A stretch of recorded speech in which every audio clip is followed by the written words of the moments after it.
These then are some overview slides that reflect some of the issues that were raised in the session on the 17th as part of the PG Cert in higher education. If you look at the bottom of the screen, you'll see the shortened Google link to these slides so that you can actually click on the links that are embedded within it. So I'm basically going to talk a little bit about some of the issues that that were raised in the session and point you to some examples that we'll come back to as the course develops. Okay, so some of this, the framing of this is based on a book by Davis et al., or it's a report that I'll put a reference into the system for you so that you can follow this up if you want. I thought this was a really good report in some ways, but I actually found the layout a bit confusing. So it says some good things, but it says it in a kind of complex way. So what it implies in the report is that attitudes can change rapidly, and things that we thought were peripheral come to the center. There is an interesting website, again I'll put a link to this into the Blackboard space, by somebody called Jane Hart, and she looks every year, a bit like the Horizon report, at what's going on in the world, and she gets reports from a number of people about the activity that they're engaged in different parts of the professional life. So some of it's about professional, some of it's about education. And interesting, following some of the issues that were raised about Google is number one in this sort of chart of 200. So an awful lot of people potentially using these kinds of tools in the world, despite some of the reservations we might have about them, despite the fact that they're not recognized part of the system. So one of the surprising technology that was surprising for me was because it had been around a pretty long time. I remember going to conferences quite a long time ago about lecture capture. It seemed to disappear, and then it came back quite significantly. And we see the situation where lecture capture has become part of the fabric, and it's intriguing to see that Davis et al. Actually mention a recent report that was published about the use of lecture capture at Manchester University, and some of this is recognised in the data that's actually collected at the university. So according to Davis, then 95% of the students surveyed said that they would like to see more use of lecture capture. And if we look at the actual data that we have here, you can see that this it's quite interesting. I mean, there is still a fair amount of opt-out. It tends to be more in the humanities than it is in other parts of the university. So interestingly enough, on the medical side and on the science side, people are using lecture capture much more significantly. And you can see that this picture is changing. I think it partly depends on how much this is talked about within groups, but you can see that there is a change, and people are beginning to use lecture capture more and more. And in fact, I opted in for lecture capture as part of the course on last Tuesday, and it was in fact recorded. I mean, a lot of it didn't get recorded very well because of course it's a lot of group work, but I have edited it down, and hopefully I'll be able to share that with you in the Blackboard space. So it's interesting to see the way that these things change, and that something that I thought wasn't actually very prominent, it is something that appears to be pretty common around the world now. The other area, of course, is VLEs. VLEs have become part of the fabric in most higher education institutions, and according again to this report, students value the 24/7 access to online content. They like the access to slides and lecture notes. So even though that kind of activity that's perceived as being quite low level, it's still something that the students value. They like online activities, and they also like to be able to submit assessment electronically. And this was based on a survey of 7,000 higher education students, so I mean a significant number of people. Tools like Responseware are certainly something that you hear a lot about, and they're said to be popular amongst the students. And we're beginning to see a move towards an acceptance of the notion of flipped learning. It's certainly something that I hear talked about a lot, and I'm conscious that there are some interesting projects going on around the university that will introduce you to some of these. So Davis et al. Talk about opportunities in a variety of different kinds of ways. So they lay out the idea of having technologically advanced curricula. So here it talks about active learning. So for example, students researching topics online, so enabling students to do something in class. So I do this quite a lot with my students. Also collaborative assignments. So again, this is something that is increasingly used around the university. We see, I've mentioned the flipped classroom. I'm aware of Ralph Becker doing this, but also we've looked at the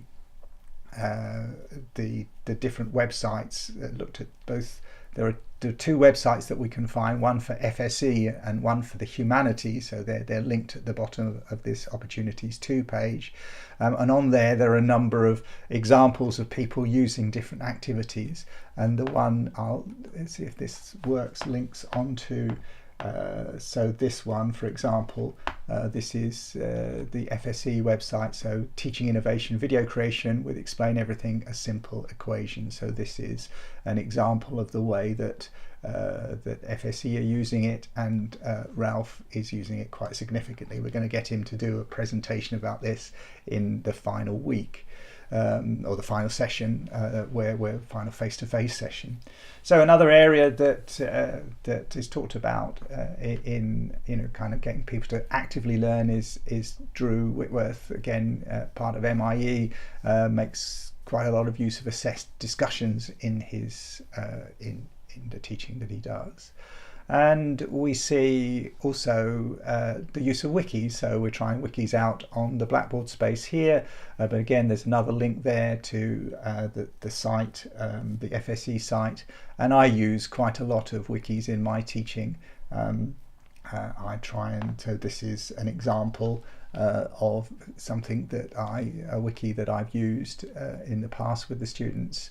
I've switched this year, in fact, to using sort of shared Google Docs, but this is the wiki that the students put together based on the material that we were looking at. So we were looking at social media and education, and this is one of the bits of material that they created. The second area that they highlight in the report is frequent formative assessment with rapid feedback. So again, examples that I'm aware of, you might be able to contribute more of these. So Dan Rigby in SOS uses this a lot. Certainly he talks about this a lot for his colleagues in social sciences. We also see feedback in terms of Responseware. So again, the FSE link there. There's also Thomas Fredrickson, who's part of SEED and part of GDI, and Hugh Morgan, who works at the business school, who are all actively using Responseware. So there's quite a lot of activity around that. So that notion of engaging with large groups and getting feedback as you go through. There are other ways of doing it besides Responseware, but Responseware is the tool that we use at Manchester. We have a license for using it, but there are other tools that you can use. Peer-to-peer learning. So Mike O'Donoghue, who you will know from PG Cert HE, he does a lot of work making videos. people doing group literature reviews. Again, this is something that I do. It talks about we talk about open blogging. So this is Sam Aston and Chris Milson from the library. This is again an optional course on PG Cert HE where they use blogging.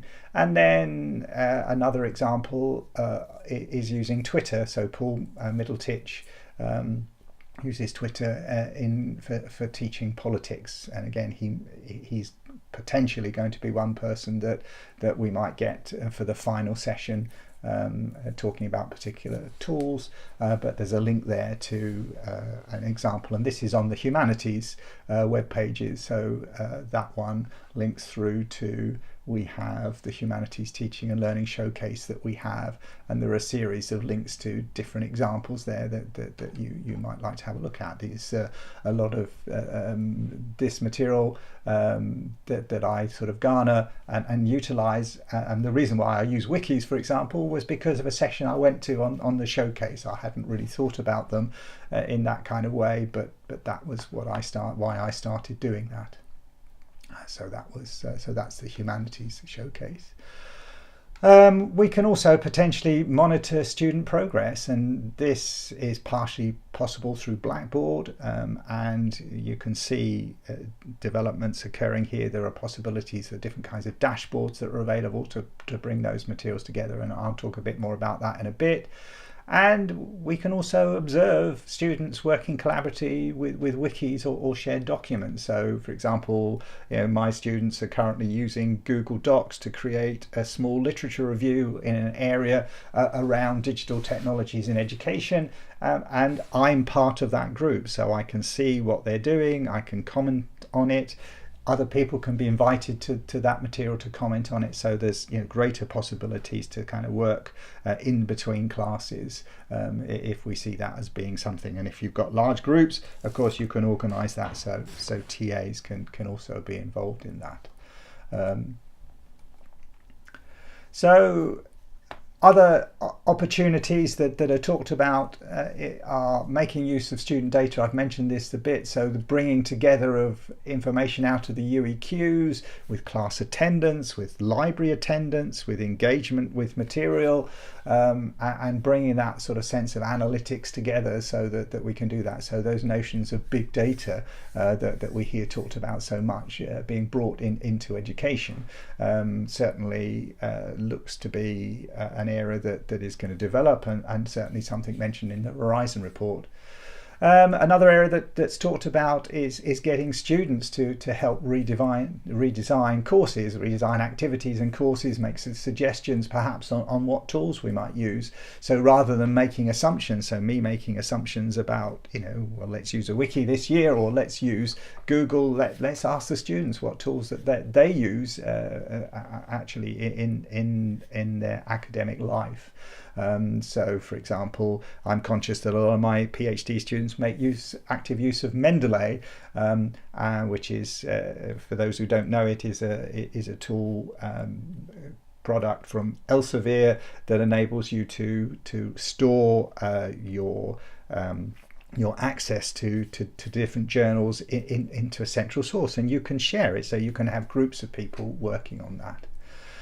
We have a lot of work going on around assessment. So again, assessment is an important part of what we talk about, trying to reduce assessment, trying to make assessment more aligned to activity. So this is something that Biggs talked about. He coined this term constructive alignment, and something that we try and think quite a lot about in enabling students to do something that they see as meaningful.